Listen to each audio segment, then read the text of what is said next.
Work session to order at 5:30 for July the 26th, 2019. So thank you everybody for being here. Let me call the roll. Councilmember Nakamura. Here. Mayor Pro Tem Linda Mood. Here. Councilmember Wheat is out of town. Her daughter is in the state diving championship. Right. Good luck. If you're watching, hope you do good. Mayor's here. Councilmember Dodson. Here. Councilmember Kelly. Here. Councilmember Rigney. Here. So welcome everybody. We have a Boy Scout here today. Will be with us. So glad you're here. And we've got 3 items in 1 hour, so we're going to move right into it. First item is discussion of the Brantford Water Tank Rehabilitation Project. All right, good evening, Mayor, council members, Reyes, Director of Public Works. I want to give you an update on the Brantford Water Tank Rehabilitation Project. The design of this project was awarded to Dunaway & Associates back in November 20th of 2018. The existing tank is still functional as it is. It still has a lot of years left in the tank.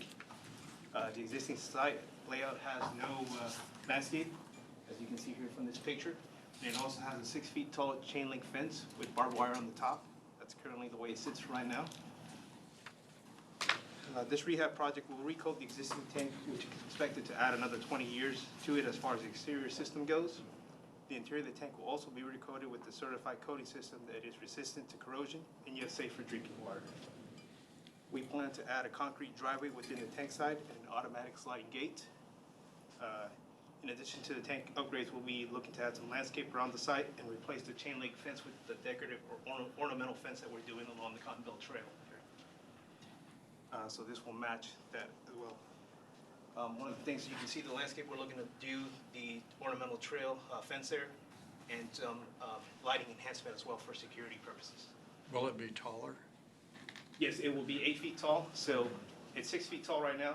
It's EPA requires us to have it 8 feet tall, but you can do 6 feet with barbed wire, or you can do a full 8 foot tall fence, and that's what we're going to go with. You think it's safe enough without the barbed wire? Yes, it is. It meets the. I understand it meets that. I'm just asking hard in to general. Yeah, it won't have a cross line in it to where somebody can step into it. It'll be hard to shimmy up the. Well, I think that country song's already been sang, so I don't think anybody's gonna be going for that. And the tank is also secured. Yes, we'll have cameras on the tanks as well. You have cameras, And we'll okay. be upgrading this as we The add tank more. is, you can't enter the tank, it's locked, right? The hatch is Yeah, locked as well. it's locked, and it'll have the automatic gate, and it will have additional lights than what it currently has with cameras as well too. So that would be kind of what we're looking. We're also looking to, if you remember here, this is the logo that we have currently on the tank. On this new one, we're looking to reorientate that logo towards where it's facing Brantford, so the northbound traffic can see it. And with that, I want to bring this up to you for discussion as far as what we're going to do for the coating system on the exterior. We're going to go with the Technique paint that adds 25 years of warranted color. Typically, they have a bunch of colors, and what I want to bring here before you are 4 options. Here's the first one, which is option 1 is a Technique white color. You can see there in the contrast of the back. And I can come back through these as we go through. Option 2 would be a bisque color, so it's a little bit lighter. Option 3 would be a lily color, so it's a little bit much darker than the whites. And then the Santa Fe color, which kind of has more of a. That's just these. I like Bisque. I like bisque. Well, I was wondering about the light blue one. I like, And purple. Yeah, where's we're just kidding. We already had this plan. We You already already have this plan? We wanted to see your face. I don't know. Like, really? switch back to number 1 again. So I kinda number 1 is a like Technique white. That's your pure white. Yeah, I like the kind of stand out. Bright. Yeah, Is it that is bright in person? The next one just reminds me of lobster. I like it a lot. Yeah. Lobster bisque. But 2 of them. Our All right, jokes so just these start jokes aren't going. going to Oh, go today. they are not There going you go. And let me pass these out. These are the little Crowd. color swapped as well. And they're in the same order as what I'm showing there is the options go. I like everything but the last one, so I'm good. So those are, I don't know if it helps or makes it any better, Orange but too for me. they are in the same order as option 1, 2, as you pull out the paper clip. Ray, in our design, are we going to specify that it is roll paint or spray? It's got to be spray paint. Okay, So they're gonna have shroud it. They're gonna have shrouds and all that. It's just like What's the the city. Go ahead. I'm so sorry. Go ahead. How reflective is number 1 now? That pure Oh, white. That might be right. Maybe a little bright as far as we'll see. Maybe what I can do is get a sample on a metal sheet and see what that would look like. But option two. So what are we leaning One or towards? two? Two. I like Number two. two, Two works. Two. I think Kathy had number one and Mark had Well, she should have been here. That's right. Not there, you get up, you get overruled. Hey, in any committee meetings that are I open, just kinda she like- gets on them Yeah, just they're not today. ever be absent. That's Any open committees, she gets them. So it sounds like the overwhelming option would be number two then with the base color. So, Yeah, I'm fine with you. I just kind of, the number one just kind of hit me as being He likes number two sharper. too. The problem I have with one is I'm afraid that if it's too light out, that's actually going to be too light on To people reflect it driving. on your face, yeah. The other problem is the lighter you go, the more it'll show the dirt. Right. that's the thing with lighter. That's why we threw in this option four. Some people do like this one here. Who to likes show that that, one? but Jerry, we you? just- It already Is looks that- dirty. Looks like a gigantic mushroom. You won't see any discoloration, but that's why we threw it in there as an option. Because it comes complete with discoloration already in Two it. is- A little grit there. In 25 years, it'll look exactly the same. Just So we're looking to go dirty with to option. start and dirty to We're end. looking to go with option two. Once we select this color, we'll wrap up the design, and then this project will be ready for advertisement Good. mid in fiscal year 20. Ray, did they go inside, do the inspection already? Yes, they did the Did they inspection. provide a video? We have a report that I can send out. Okay, I'm just curious if they had a video at all, I mean, Oh, I would love to see No, they that. just took pictures. okay, maybe for informational purposes, send out an email just to show some of the pictures of the things they identify inside as to why the repairs are necessary and the coating inside is necessary. Because a lot of people don't realize there's corrosion and things Right. inside that need course. attention, so it's not just painting the outside, Correct. it's also coating and It's coating repairing the the inside, inside. yes. Yeah. The coating never is the seen critical inside. part, quite Yeah. frankly. Yeah. The That's the what, outside- George? The critical part. Oh, critical. It's most critical. Yeah. The outside. Yeah, the outside is what you'll see, but the It's inside is the beautiful. critical component because of the chloramines that we have in our water system that gives the chlorine residual to fight Yeah. disinfection, so Yeah. that's why it's very corrosive environment inside. How do they get in the tank to coat it? There's a little hatch down here at the bottom on this Yeah. main stem. It's very They tight in climb there. up. Yeah, and then they climb up to the inside. How they, I mean, to coat inside, that's a big tank. Yeah, then we're gonna have to take out everything and drain that. Yeah, but I mean, just, you can't stand at the bottom and spray the top. No, no, because yeah, it's they'll have to- scaffolding or something. Of course. Take those holes with them and go all the way to the top, and then it's a artist's job, so yes. Do we have a quota? Does it say? I don't think it said how much it was in there. No, I can, we were It is looking. I'm just 60. curious. It said in it? No, the budget cost was, I believe, around 500,000. I'll have to look How at much? my, 500,000 to do the rehab. Very expensive. Well, very that's for 500,000, you can stand in there. But understand just to paint the exterior Yeah. would be more than half of that on its own. Right. So, Yeah. What's And the then- major Very cost in that? Just the setup of it, or? well, the fact that they have to, when they paint it, they have to blast it and paint it with, spray, so they have to actually shroud it, and they have to get all Shroud the. means what? Means actually build like a canopy Oh, around something. it. Canopy all the way around. And then they have to obviously make sure they've got proper adhesion, and then inside, the work inside is obviously dangerous, but it's Yeah. also Yes. complicated. They'll have the confined entry permit required and all that, so it is very dangerous to go inside and do it.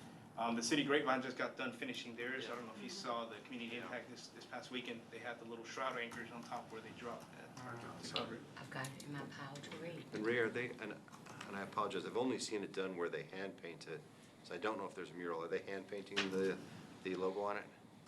I'm not so sure on this one. I think they come with the little template ready to go. I've but seen it where they stencil with a template, Yeah. but I thought they hand painted it, so I don't know. I would have to check. It maybe depends on the contractor. If they do, it'd be kind of great video to get. Okay. It's a really cool thing to watch them do that. Sure. Yes, Yeah. I mean, it's interesting to Oh, that watch would them be do really it. good. Yeah, they always get the template from what I've seen, but it may just. Yeah, they depend on the stencil it contractor. and then they draw it on there, but I think but I don't know, they could do something different. Be doing this during a fall time, winter, when do you think this will take place? And the only reason I'm asking is because of water. If we have any. You'd want to issues, supply. right now. When- Yeah, So we because wanna do it in you'll a be weather offline, wind. so you want to do it in your low peak use time, which would be the winter, so we're approaching a good time period right now. to Okay, do this. I know that they'd rather have the heat to dry the paint, but. Yeah. No, you definitely don't want to be Supply. out of tower capacity in the summer. Yeah, because we only have 3, so this would put us in a, How long does it take? How long will it be out of commission? it's about 6 to 8 months. Out of commission as far as when they get in there, Yeah. you may be looking at 3 months as they get into the inside and start blasting. So. But your timeline for bidding it is, So we're, now, we're, right? yes, we're gonna get it, wrap this up with the exterior coating, and then go ahead and start advertising it so that when the new fiscal year comes in, we're ready to award it. for that. Good, you don't want to miss the season. It'd be beautiful. All right, well, appreciate your time. Thank you. Thank you. Thank you, Ray. Second is the Entrepreneur Center.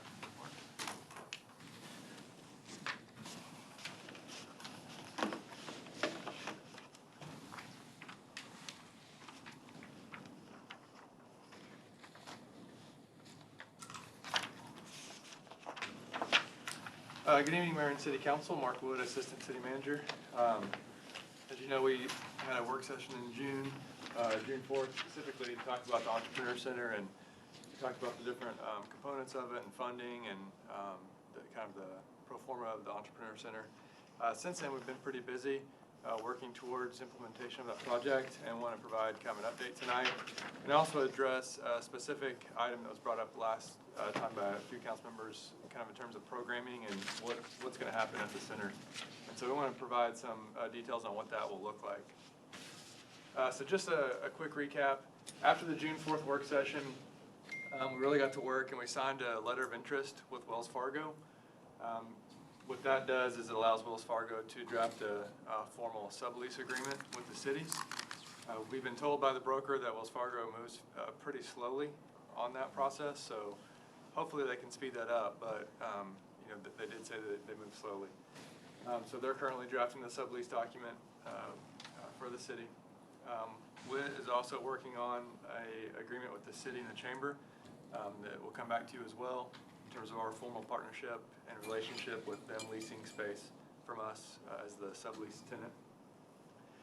We've also met with the chamber regarding programming that they would see facilitated through this center. We've also met with Tarrant County College and the dean of their kind of entrepreneurship program and talked about programming that they would see at the center as well and how they could partner with us. The mayor was at that meeting, as well as Jerry, myself, Adrian, Councilmember Rigney, and Kathy joined us by phone. So it was a great meeting. And we met with a gentleman named Eli Mercer, who's really plugged into the entrepreneurial ecosystem and different components within Tarrant County and also throughout the state.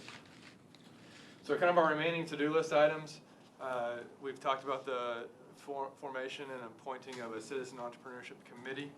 So we still have that component to talk through.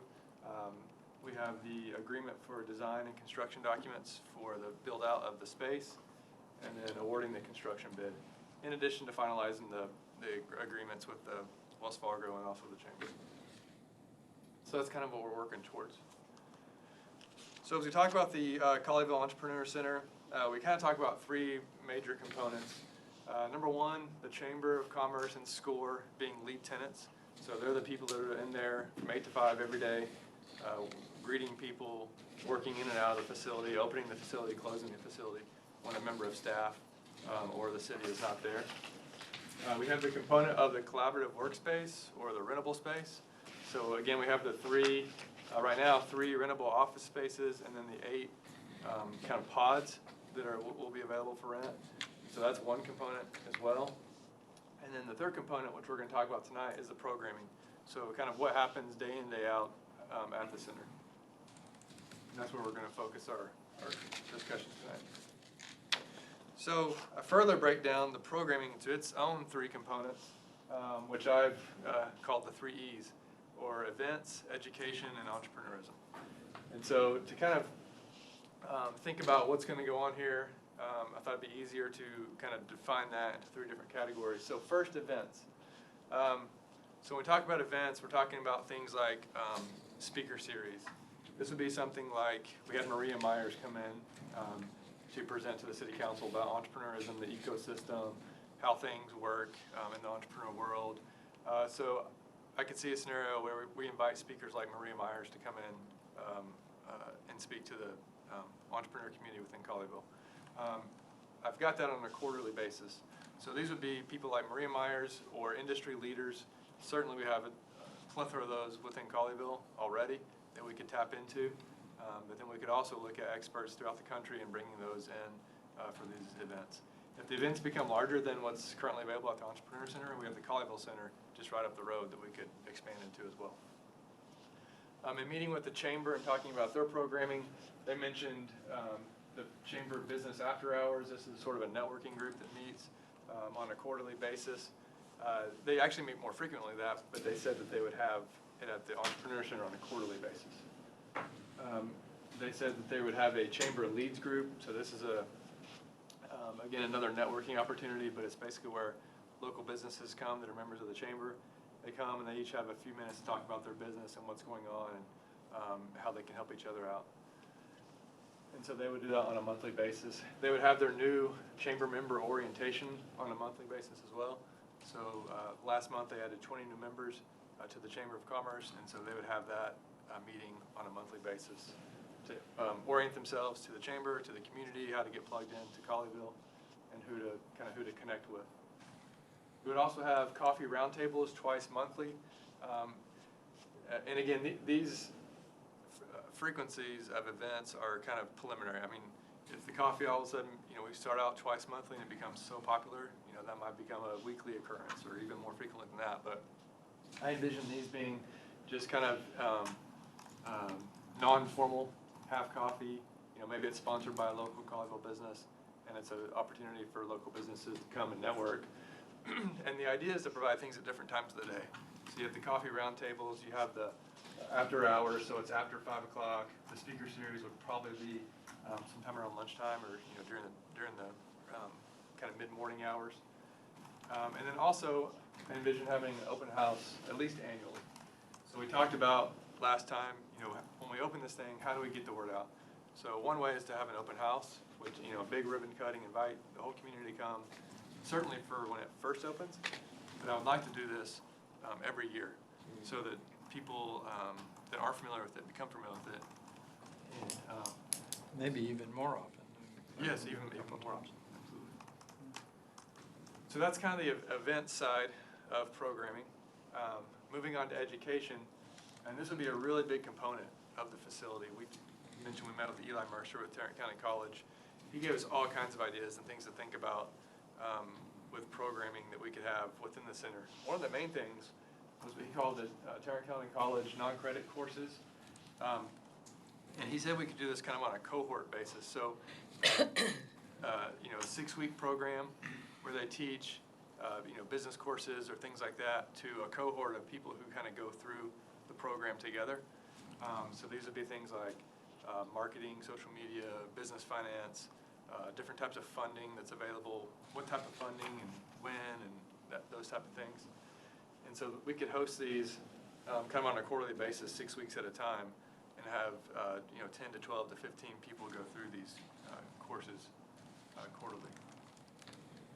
SCORE, as I mentioned, they will be a tenant within the facility, and SCORE provides a plethora of business classes themselves.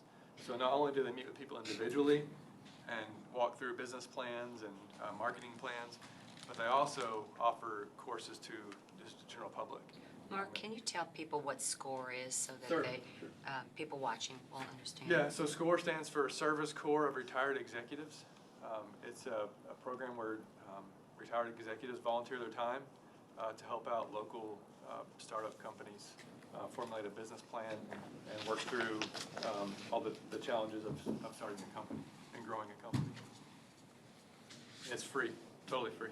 Now, is this expected to also help our existing businesses? Absolutely, absolutely, yeah. So existing businesses, yes, absolutely use this as a resource, certainly on the chamber side, plugging into the community, but also, if an existing business, wants to go through the cohort of classes because they need help with certain type of, finance or marketing or accounting or something, absolutely. Yeah, one of the things that SCORE is really good at doing is helping businesses with business plans to either grow their business or to take advantage of SBA loans or other bank products, things that maybe a company might be, wanting to take the next step and not really sure how to do it. SCORE gives them that experience, but also the guiding principles to be successful. And so SCORE is very popular, and it's used very often as a resource that can connect those entities. And so for us, our SCORE right now is really just doing one-on-one reviews and advisement. By going to the next level and providing classes, SCORE can be a little bit more about, growing your business beyond just the transaction of, I need something right now. It can help business owners kind of plan out their future and to think about things they may not have realized are challenges. And I think utilizing SCORE in this manner will help provide a more robust program for new and existing businesses. I mean, they have an office here at City Hall, and you can come in and make an appointment and come visit with them. But if we expand that to where we're offering programs and classes and things like that, it'll make what they do more robust within the community, which they would love to do. Do you have an example of programs from other cities that have done something like this, or specific events or things Yeah, like that? absolutely. So when I was in Flower Mound, we did, we had all the chamber items that I mentioned. We had things as really creative. I mean, we had yoga for entrepreneurs, where we'd have a yoga instructor come in and teach entrepreneurs Just a way to connect relaxation people. techniques and things like that. We had all the, the business classes and things like that as well. And we had anything from, political debates to lunch and learns, like I was going to mention next. And we had a lot of early morning coffee events. Seemed like that was pretty popular. Now, is this for Colleyville residents only or outside? How's that going to work? Well, I think the focus would definitely be on Colleyville residents, for sure. I don't know that we necessarily want to exclude others from joining, but certainly preferential treatment for Colleyville residents, for sure.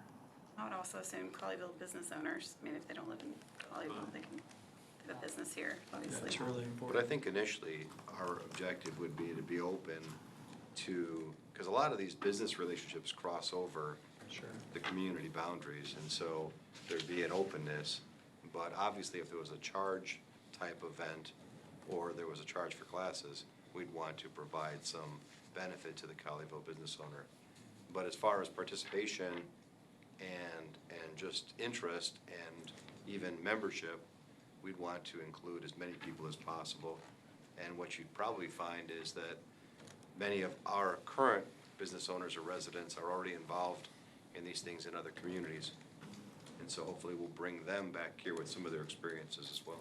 Yeah, definitely. But what if somebody, say, from Grapevine wanted to come and meet with the SCORE people? Can they do that, or? They can do that now. Okay. Yeah. And because SCORE is free, and there is no regulation and no clearinghouse as far as who can come or can't. Okay. So the next, in terms of education, and this is something that Chamber had mentioned as well, would be to, lunch and learn type events, bring your lunch and learn about a topic. A lot of these would probably be focused on, business aspects such as social media, marketing, accounting, bringing in a subject matter expert to kind of teach a class for an hour or so. And we talked about doing that on a monthly basis. And then lastly, on a quarterly basis, for an education event would be case studies. So having an entrepreneur who's local, like Lilium or some of these others that we've talked about, so kind of been there, done that scenarios, how to learn from what they've done that was successful, how to learn from what they did that was challenging or a mistake. You can learn from others, and so we talked about doing this on a quarterly basis, kind of in a case study education opportunity. And Mark, one other area of education that's not on there because we're not really sure how it's going to work yet is the interest by the GCISD. There is some connection between their development of an entrepreneur program within the high schools and how that could fit in, and we're not quite sure yet. Could be dual credit with TCC, it could be some other aspect, and so that's not on there, but that's a big element that we're excited about as well. So moving on to the entrepreneurism aspect, and this is kind of the, I don't know what the right word is, less concrete component, I think, but to kind of wrap your head around it. So we would have concrete programs that would contribute to this entrepreneurism. So certainly the pod, the 8 pods that we rented, that collaborative workspace, that will also be included in this. But specifically, we were thinking about things like the 1 Million Cups. So this is a program that was started by the Kauffman Foundation, who their sole focus is entrepreneurism and how to grow entrepreneurs, and how to grow the entrepreneurial ecosystem. And so he came up with this program called 1 Million Cups, and the theory behind it is that a business is started and grows over cups of coffee, and so they termed it 1 Million Cups because over 1 million cups of coffee, you start these business ideas. And so what it is, it's a morning meeting. You have to register through the Kauffman Foundation, be an approved location, and then you host a regular meeting. So like the second Wednesday of every month is the Colleyville 1 Million Cups event. And people register for the event.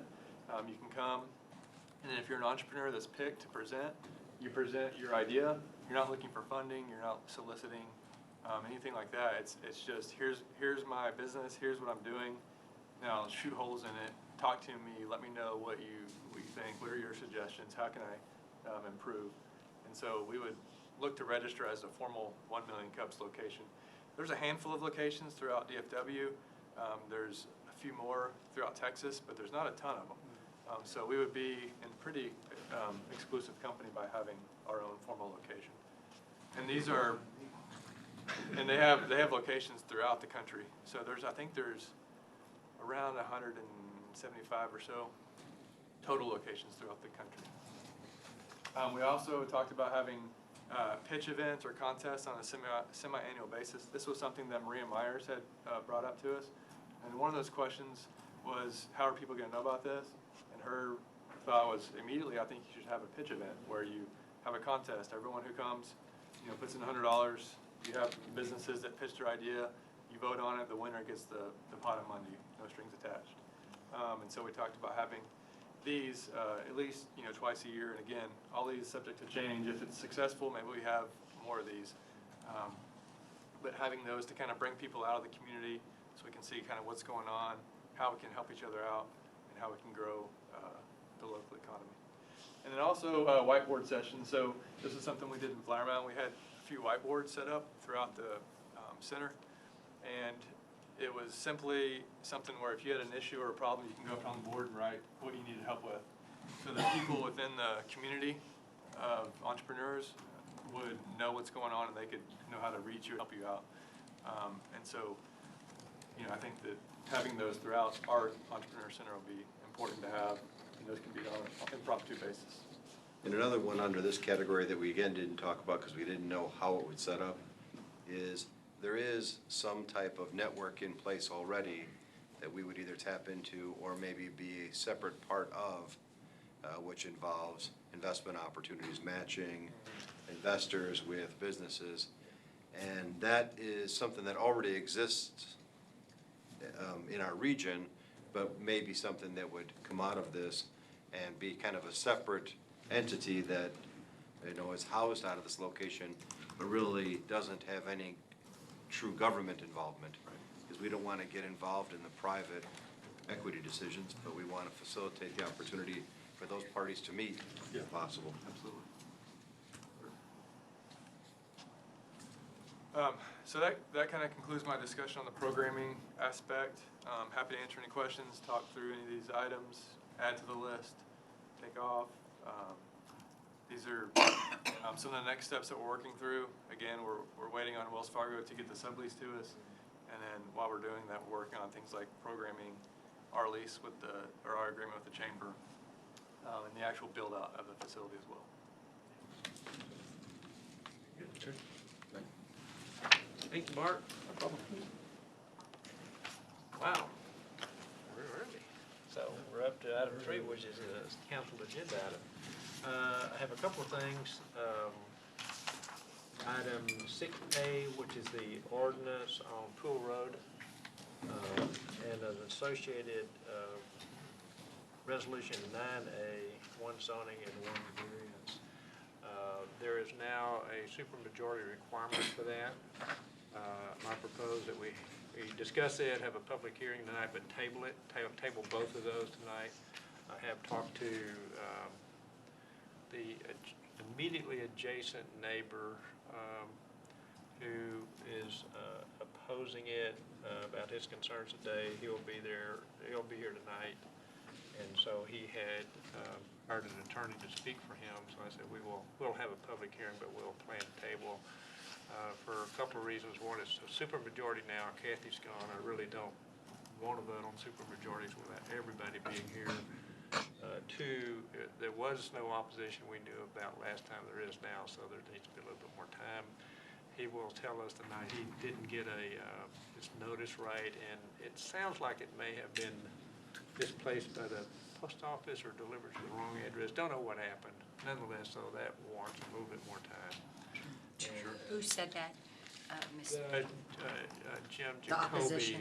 Yes, right, the guy that Neighbor to the is south. next door. And so it'll probably a little bit more time, because my advice to all of them is, hey, you guys get together and kind of talk about how you might, is there a way to resolve it or not? In the end, if not, we'll do something, but, so anyway, that's just FYI. Were they open to that when you had that discussion? Yeah, in fact, he had said they'd already discussed with the applicants, but it didn't go well. So I told him, well, I will continue to say that's a viable activity to do, so we'll see how that kind of turns out.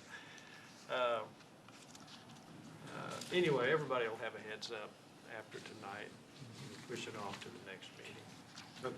Question real quick, because there's Yep. a supermajority, does that mean there was 2 oppositions? There was over 20%. Over 20%. Within the Yes, 200 but limit. we had- Yeah, there's This much was more than Just 2. even say all of There's a them. list, yeah, it's, Okay, because I'll. Oh, that's the final one? Okay, yeah, Chris is on there, Back and a here? number of other It's people. already here. yeah. okay. So it's So well- that's it's what- well over his lot wouldn't be 20%. 20%, that's why Yeah, I was no, asking. it's well over 20%. Okay. The only other thing I have, the other zoning is on the Glade Road that we have tabled. We are now prepared to take it off the table because it had to do with that 17-foot strip that they now own.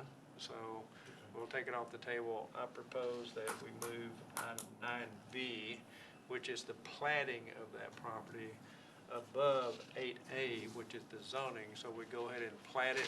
It includes the 17-foot strip, then we zone it, we zone the whole thing. So that's, you'll hear me make that proposal. Okay. Other than that, that's all I had. Jim, anything else? Very good. Wow, okay. Wow. Yeah, we do. Can we start I guess we can we start the executive session early, Mr. City Attorney? Unfortunately, we can't. No, I was afraid of that. Okay, Why? so, Nobody watches. because it's on the, it's, Wait, on here 7:30. oh, I am corrected. It does follow immediately, so we may. Pardon? We We may? may. It does immediately Yes. follow, and we don't post it as a separate time. We can. Okay. We may and we can. And we will. We will. In that case, I will adjourn the work session at 6 o'clock, and we will, moving into executive session in accordance with the Texas Government Code, Chapter 551, Subchapter D, Section 551.071 legal, Section 551.072 real estate, Section 551.074 personnel, and Section 551.087 economic development. We're now in executive session. And you're here. Who is this young man?